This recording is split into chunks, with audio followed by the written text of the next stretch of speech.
प्यारे विद्यार्थियों, जैसा कि 10वीं की बोर्ड परीक्षाएं सर पे हैं और उसीलिए हम एक छोटा सा प्रयास कर रहे हैं बोर्ड परीक्षाओं को ध्यान में रखते हुए। पहली अपनी अंकगणित की आधारभूत प्रमेय है। प्रत्येक भाज्य संख्या को अभाज्य गुणनखंडों के रूप में व्यक्त किया जा सकता है। इसी के आधार पर अपनी पहली अभ्यास का पहला क्वेश्चन हम ले रहे हैं।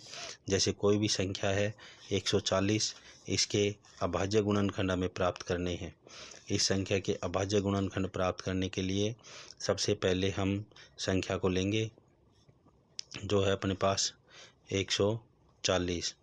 140 को हम लेते हैं और इसके अभाज्य गुणनखंड करते हैं। 140 के अभाज्य गुणनखंड हमें प्राप्त हुए 2 गुणा 2 गुणा 5 गुणा 7। इस प्रकार हम किसी भी अभाज्य संख्या के अभाज्य गुणनखंड प्राप्त कर सकते हैं। प्रश्न नंबर 2 है, किसी भी भाज्य संख्या के LCM और HCF प्राप्त करना। जैसे हम ले रहे हैं क्वेश्चन नंबर 2, 510 और 92 के हमें जांच करनी है LCM और HCF प्राप्त करके। इसकी जांच करने के लिए सबसे पहले हम संख्याओं को अलग अलग अभाज्य गुणनखंड ज्ञात करते हैं, जो कि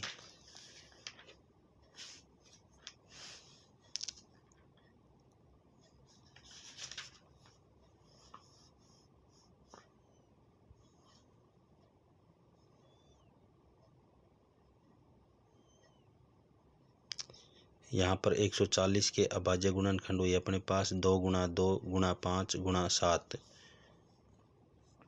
अब हम प्रश्न 2 लेते हैं। 510 व 92 के LCM और HCF ज्ञात करना और उनकी सत्यता की जांच करना। तो सबसे पहले संख्या 510 व 92। 510 के अभाज्य गुणनखंड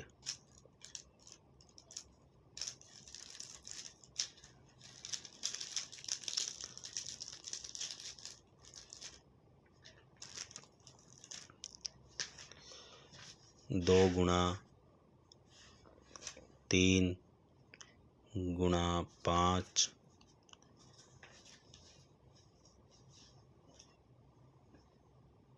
गुणा 7।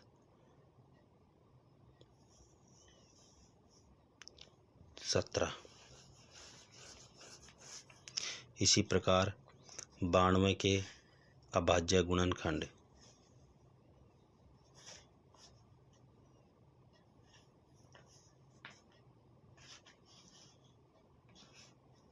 92 के अभाज्य गुणनखंड बराबर 2 गुणा 2 गुणा 23।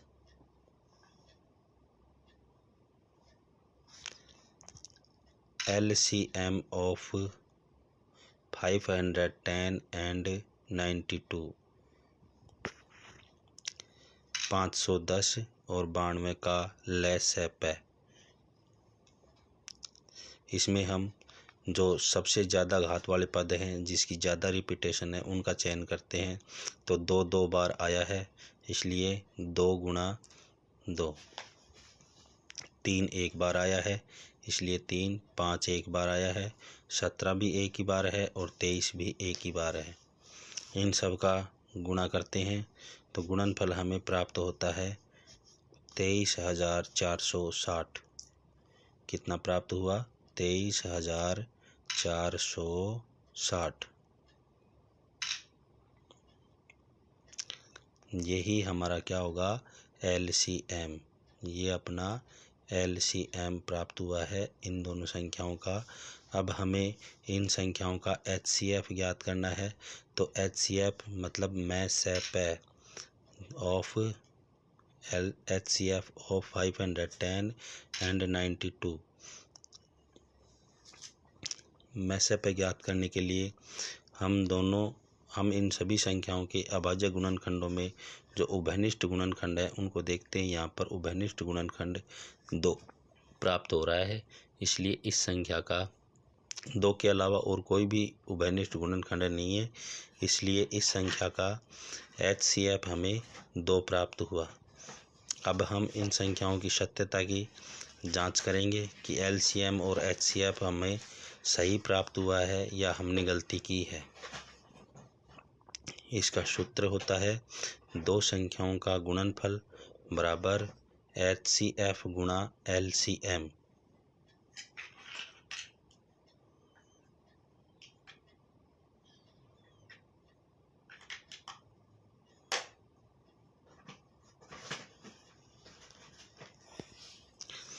दो संख्याएं 510 गुणा 92 बराबर 2 गुणा 23,460। जब इन दोनों संख्याओं को हम गुणा करते हैं तो गुणनफल हमें प्राप्त होता है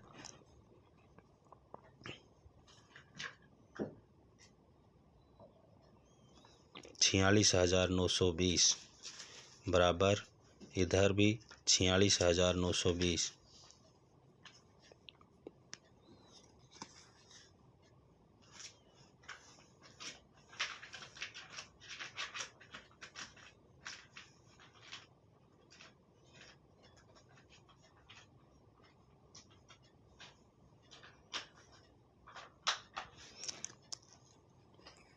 जो कि बिल्कुल सत्य प्राप्त हुआ है। अतः हमारे द्वारा ज्ञात किया गया LCM और HCF बिल्कुल सही है। अब हम ऐसी संख्याओं का LCM और HCF ज्ञात करेंगे जिनमें हमें या तो दोनों संख्याएं दी हैं और एक LCF या LCM दिया हो, या LCM और HCF दोनों दिए हों और एक संख्या दी हो, दूसरी संख्या ज्ञात करवाए। तो उसके लिए हम एक क्वेश्चन का चयन करते हैं जिसमें HCF दे रखा है हमें 306 और 657 का 9, और LCM हमें ज्ञात करना है। हम कह सकते हैं कि हमें यहाँ पर दोनों संख्याएं भी प्राप्त हैं और HCF भी दिया है, इसलिए हम आसानी से LCM ज्ञात कर सकते हैं, जिसका सबसे पहले तो हमें 306 और 657 दोनों के अभाज्य गुणनखंड ज्ञात करने हैं। 306 के अभाज्य गुणनखंड हैं 2 गुणा 3 गुणा 3 गुणा 17।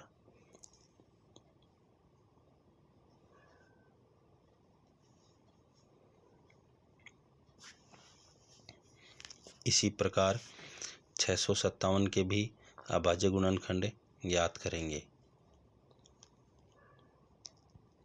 क्योंकि 657 के अभाज्य गुणनखंड हमें प्राप्त हुए हैं 3 गुणा 3 गुणा 73।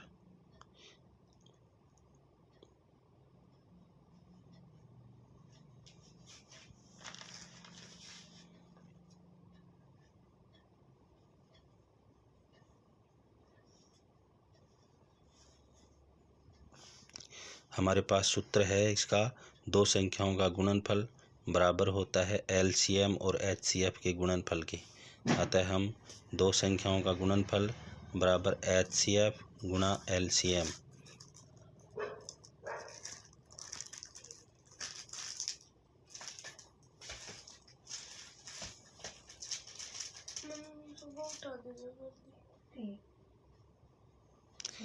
दोनों संख्याएं हैं अपने पास 306 गुणा 657 बराबर LCM हमें ज्ञात करना है और HCF दिया है हमें 9। अब हम 9 का कर देंगे पक्षांतरण, तो 306 गुणा 657 बटे 9 बराबर अपने पास बचा LCM। अब दोनों संख्याएं 9 से विभाजित हो सकती हैं या नहीं। 9 से विभाजकता का नियम है अंकों का योग। अंकों को योग करते हैं तो 3 और 6 9 और 6 और 5 11 7 18 दोनों संख्याएं 9 से विभाजित हो सकती है। इसलिए हम इन संख्याओं में से किसी एक संख्या को 9 से विभाजित करके थोड़ा सरल रूप प्राप्त कर लेते हैं। 306 को 9 से विभाजित करते हैं तो 9 एकम 9, 9 तीस 27, 9 चौके 36। इस प्रकार हमें प्राप्त हुआ 34 गुणा 657, जो कि क्या है, इस संख्या का एलसीएम। जब इन दोनों संख्याओं को गुणा करते हैं तो इनका गुणनफल हमें प्राप्त होता है 22,338। 22,338, यहाँ पर मिस्टेक कर दी लिखने में, 22,338।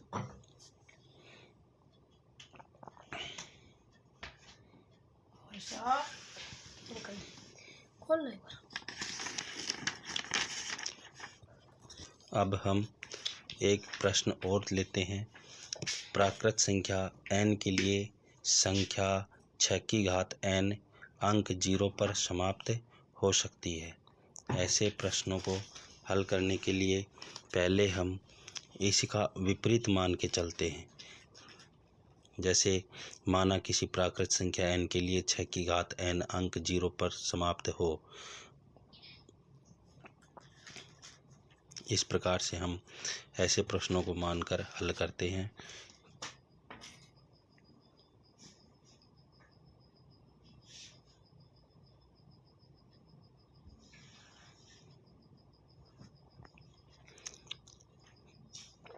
अभी 6 की घात n के लिए अंक 0 पर समाप्त होने वाली प्राकृत संख्या, जैसा कि हमें पता है, ऐसी संख्याओं को हल करने के लिए हम उल्टा मानते हैं।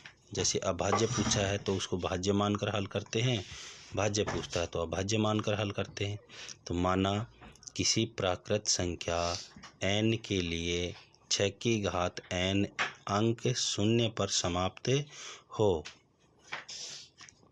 किसी प्राकृत संख्या n के लिए 6 की घात n अंक 0 पर समाप्त हो।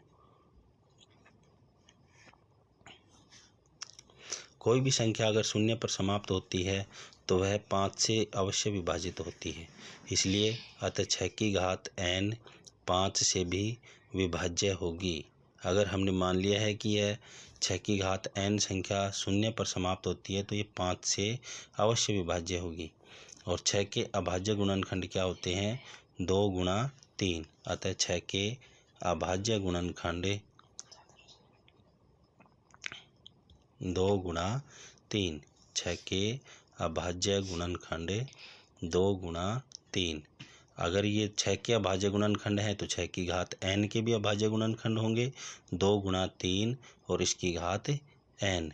लेकिन 6 की घात n के अभाज्य गुणनखंड 5 से संबंधित नहीं है, मतलब 5 का कोई स्थान नहीं है। 2 गुणा 3 किसी भी क्रम में आ जाएं, 5 से विभाजित नहीं होते। अतः हम कह सकते हैं कि कोई भी प्राकृत संख्या n ऐसी नहीं होगी जिसके लिए 6 की घात n अंक 0 पर समाप्त हो। अतः हम कह सकते हैं कि 6 की घात n के अभाज्य गुणनखंड 5 से संबंधित नहीं है या 5 का कोई भी स्थान नहीं है।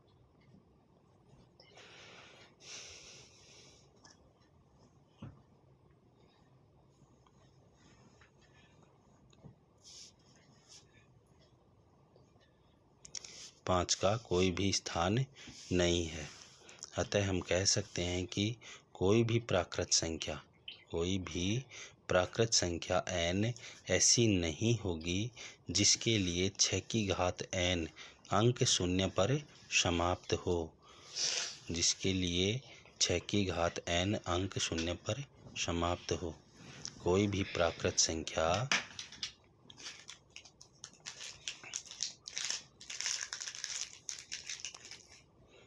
n ऐसी नहीं होगी जिसके लिए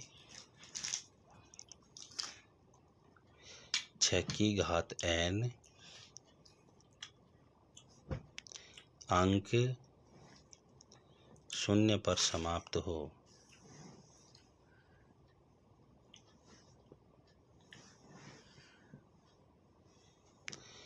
तो प्यारे बच्चों, आज हम शुरुआत कर रहे हैं।